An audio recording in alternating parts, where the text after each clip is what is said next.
कि जब राजमहल को यह सूचना मिलती है तो क्या होता है। राम अपनी माता कैकई को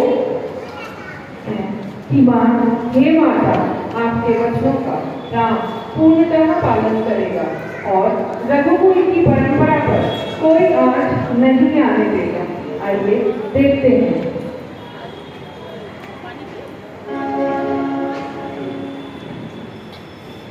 स्वस्थ हो पिताश्री।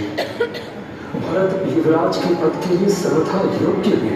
नहीं वत्स, कुलगुरु के दायित्व के दृष्टिगत मैं रानी कैकेयी के इस दुराग्रह का विरोध करता हूँ। गुरुवर वशिष्ठ, ये ना तो कोई धार्मिक अनुष्ठान है और ना बुद्धिजीवियों का वैचारिक वाद विवाद। ये राज परिवार की आंतरिक समस्या है जिसमें किसी भी बाहरी व्यक्ति का हस्तक्षेप अवांछित है।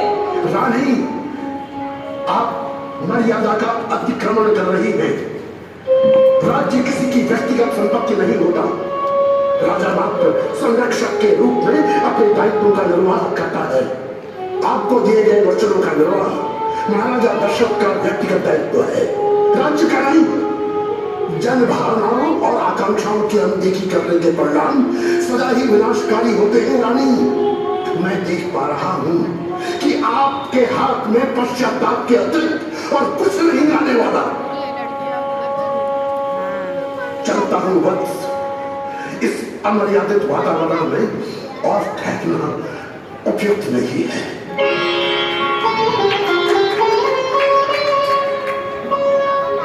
माताजी, आप क्षुब्ध नहीं। पिताश्री के वचनों के निर्वाह का दायित्व राज्य का भले ही न हो, उनके पुत्र का अवश्य है। मैं स्वेच्छा से युवराज पद के अपने अधिकार का त्याग करता हूँ और भरत के राज तिलक का वचन देता हूँ। परंतु पुत्र, युवराज का पद मात्र अधिकार के वस्तु नहीं है। रघुवंश के ज्येष्ठ पुत्र को ही युवराज बनाने की सुदृढ़ परंपरा और जन भावनाओं की अवहेलना नहीं की जा सकती। उनका सम्मान करना भी तुम्हारा दायित्व है। माते, यदि मैं जन्म देने वाले पिता के प्रति अपने दायित्व का निर्वाह न कर सका तो कोई और दायित्व कैसे निभा पाऊंगा। पारिवारिक कलह की इस विपरीत घड़ी में मुझे आपका आशीर्वाद चाहिए माते। पुत्र, यदि विवाद मात्र युवराज के पद को लेकर होता तो हमारे लिए तुम में या भरत में लेश मात्र भी अंतर नहीं है। लेकिन तुम्हारी छोटी माता तो तुम्हें निष्कासित करने पर तुली हुई है। निष्कासित? अर्थात हाँ कुमार लक्ष्मण, छोटी रानी ने अपने दूसरे वरदान के रूप में श्री राम के लिए 14 वर्ष का वनवास मांगा है। असंभव, असंभव। जब तक लक्ष्मण के शरीर में प्राण है, समूचे ब्रह्मांड में कोई भी भ्राता श्री राम की ओर वक्र दृष्टि से देखने का दुस्साहस न करे।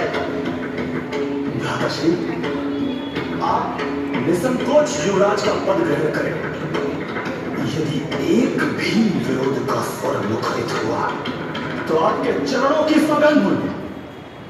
विपत्ति के इन क्षणों में यदि तुम भी अपना विवेक खो दोगे तो मैं किससे सहायता की अपेक्षा करूंगा। माता, आपका यह सर्वाधिक प्रिय पुत्र एक आग्रह आपसे करना चाहता है। एक क्षण के लिए भी मैंने ये विचार न लेने की आपने मेरा आहित किया है। मुझे आशीर्वाद दीजिए माता कि आप सदैव अपने इस पुत्र पर गर्व कर सकें।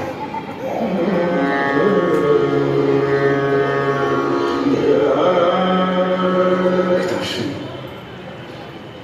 आप मन में विचार न लें। आपके माध्यम से नीति मेरा पथ प्रदर्शन कर रही है। आप मुझे आशीर्वाद दें। पुत्र, निकट आओ, निकट आओ पुत्र। आज अकस्मात श्रवण के माता पिता स्मरण हुआ है। हाँ, उसके माता पिता का श्राप बहुत है कि मैं आप सभी